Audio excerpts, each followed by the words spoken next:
Привет! Это видео будет особенным, ведь у каждого из вас сегодня появился шанс выиграть материал, который я использую во всех диорамах. Этот материал вызывает больше всего вопросов. Вы постоянно интересуетесь, где его можно приобрести. Этому материалу сложнее всего найти альтернативу. И именно он наиболее качественно и быстро позволяет создать основу и нужный рельеф диорамы. Имя данного материала – Sculptamold. Sculptamold легко смешивать, он хорошо приклеивается на любые поверхности, в том числе гладкие. После высыхания он не дает усадку, не трескается, его легко красить, а также он не пропускает эпоксидку при создании водных поверхностей. Основу я создаю из пеноплекса и поверх него буду наносить Sculptamold, формируя грунт. Открываю пакет весом 1,36 кг. Такого пакета вам вполне хватит на 2-3 месяца, а то и больше. Внутри сухая смесь. Достаю небольшое количество и добавляю воды. Размешиваю руками, количество воды добавляю на глаз, слежу за консистенцией. Чтобы сформировать что-то повыше, то лучше сделать смесь погуще. Если это будет тонкий слой для имитации грунта, то лучше замешивать пожиже. Так проще будет размазывать его на большой поверхности. Если в процессе нанесения материал подсох, то его можно намочить и продолжить формирование. Sculptamold сохнет больше суток при комнатной температуре. Объекты можно приклеивать на Sculptamold без использования клея. После высыхания он надежно будет удерживать их. Sculptamold не представлен в России, но сегодня я совместно с американской компанией-производителем Amaca провожу конкурс. Выполнив простые условия, один из вас абсолютно бесплатно получит не только упаковку Sculptamold весом 1,36 кг, но и упаковку Casting Compound для изготовления форм и отливок весом 2,27 кг. Итого 2 продукта из Штатов совершенно бесплатно. Условия конкурса очень просты, вы найдете их в описании к этому видео. Но самое важное – это разгадать слово, буквы которого разбросаны по всему видео. В комментариях под этим видео написать это слово и ответить на вопрос, почему именно вам должны достаться эти материалы. Также нужно быть подписанным на канал производителя Amaca. А теперь предлагаю вам досмотреть вторую часть видео по диораме Diablo 3. Для создания многообразия флоры я использую сухие растения.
Чтобы создать мох на каменных конструкциях, я сначала наношу клей в тех местах, где он будет, а затем на него насыпаю зеленого цвета дерн.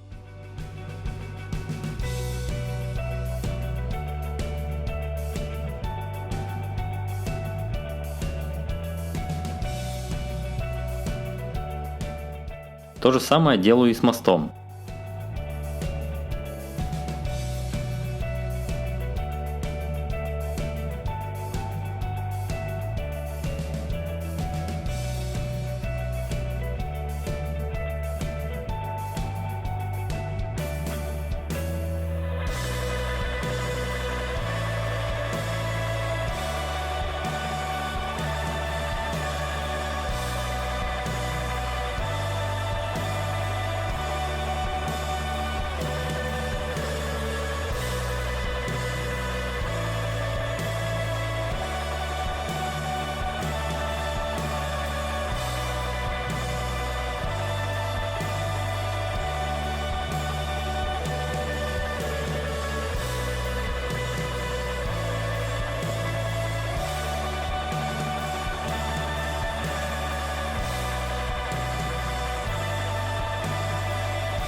Скелетов я напечатал на 3D принтере, красить их очень просто. Сначала основной цвет, это цвет костей, и сверху черный смывкой. В итоге получается отличный результат. Теперь это многообразие скелетов и черепков надо распределить по диораме.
Тропинка уже смотрится хорошо, но нужно имитировать натоптанные участки. Делаю это сухой кистью, цвет подобрал чуть темнее, чем основной цвет песка.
Перед тем как залить эпоксидку для имитации речки, я закрываю две стороны диорамы оргстеклом, чтобы эпоксидка не утекла. Сейчас в продаже появилось много различной эпоксидки, в целом она различается по густоте и времени отверждения. Я использую ту, что отверждается за 24 часа.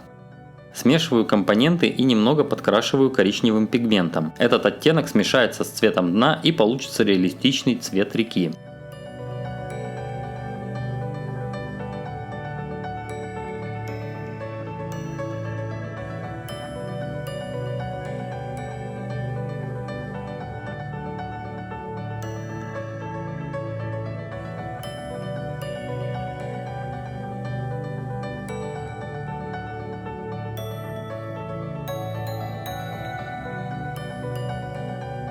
Самый простой способ создать рябь на воде – это использовать глянцевый прозрачный клей Matte Podge. Наношу клей на поверхность эпоксидки и сразу же раздуваю аэрографом. После высыхания получится очень реалистичный эффект.